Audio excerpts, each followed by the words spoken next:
వాక్య ధ్యానం కొరకు సామ్స్ 6th స్టాంజా 14వ కీర్తన 6వ చరణం. బాధపడు వారి ఆలోచనను మీరు తృణీకరించుదురు, అయినను యెహోవా వారికి ఆశ్రయమై ఉన్నాడు. చదవబడిన ఈ వాక్య భాగంలోని దీవెన నా ప్రియులకు మీరందరూ పొందుదురుగాక. వాక్య ధ్యానం కొరకై ప్రార్థన. దయగల తండ్రి, నేడు చదవబడిన ఈ వాక్య భాగం ద్వారా మాతో మాట్లాడి బలపరచమని యేసుక్రీస్తు నామములో ప్రార్థిస్తున్నాను తండ్రి, ఆమెన్. చదవబడిన ఈ వాక్య భాగంలో సహజంగా అనేక మంది బాధపడు వారిని వారి వారి స్థితిగతులను బట్టి తృణీకరిస్తారు. వారికి ఏదైనా ఒక ఆలోచన, ఒక ఆశ ఉన్నప్పుడు దానిని ఎవరు పట్టించుకోరు, కానీ దేవుడు వారికి ఆశ్రయమై ఉంటారు.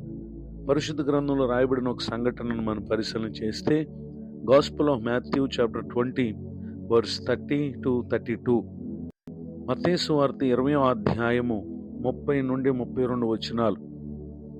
ఇదిగో త్రోవ ప్రక్కన కూర్చున్న ఇద్దరు గుడ్డివారు యేసు ఆ మార్గమున వెళ్ళుచున్నాడని విని, ప్రభువా దావీదు కుమారుడా, మమ్మను కరుణింపమని కేకలు వేశారు.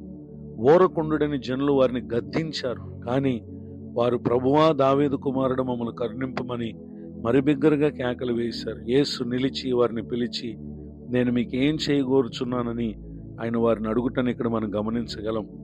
ఈ మాటలు వింటున్న నా ప్రియ సహోదరి సహోదరులు, వీరి ఆలోచన యేసుక్రీస్తు ప్రభు ద్వారా కరుణింపబడాలి. కానీ అక్కడ ఉన్నటువంటి జనులు వారిని గద్దించారు, కానీ వారికి ప్రభు వారు ఆశ్రయమై ఉన్నారు గనుక వారు కోరినటువంటి రీతిగా వారిపై కనికరపడి వారు దృష్టి పొందినట్లుగా ప్రభు వారు వారి కన్నులను ముట్టుటని ఇక్కడ మనం గమనించగలం.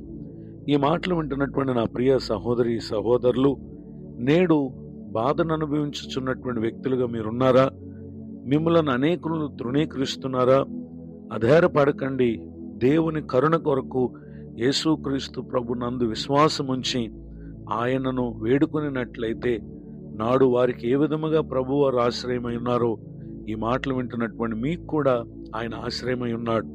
బాధపడు మిమ్మలను నలుగురు బాధ పెట్టేవారు ఉన్నారేమో, యేసుక్రీస్తు వైపు తిరగండి. ఆయన ఈ లోకానికి మనలను కరుణించట కొరకు వచ్చి ఉన్నారు గనుక సమస్య ఏదైనా ఆయనను కరుణించమని కోరిన వారి సమస్యలను ప్రభు పరిష్కరిస్తారు. ఈ మాటలు పరిశుద్ధాత్మ దేవుడు మన కొరకే దీవించునుగాక, ఆమెన్. ప్రార్థన. కృపగల మా తండ్రి, వందనాలు. నేడు విన్న ఈ మాటల ద్వారా మమ్మల్ని దర్శించినందుకు స్తోత్రం. దైవ సేవకులను వారి పరిచయను దీవించండి. నేడు నూతన సంవత్సర దయాకిరీటాన్ని పొందిన మా ప్రియులను ఆశీర్వదించండి. నేటి దిన వారి ప్రయత్నములను సఫలపరిచి వారిని కరుణించి మేలు చేయమని యేసుక్రీస్తు నామమున ప్రార్థిస్తున్నాము తండ్రి, ఆమెన్. తండ్రి, కుమార, పరిశుద్ధాత్మ దేవుడితోడే నడిపించునుగాక, ఆమెన్. నేడు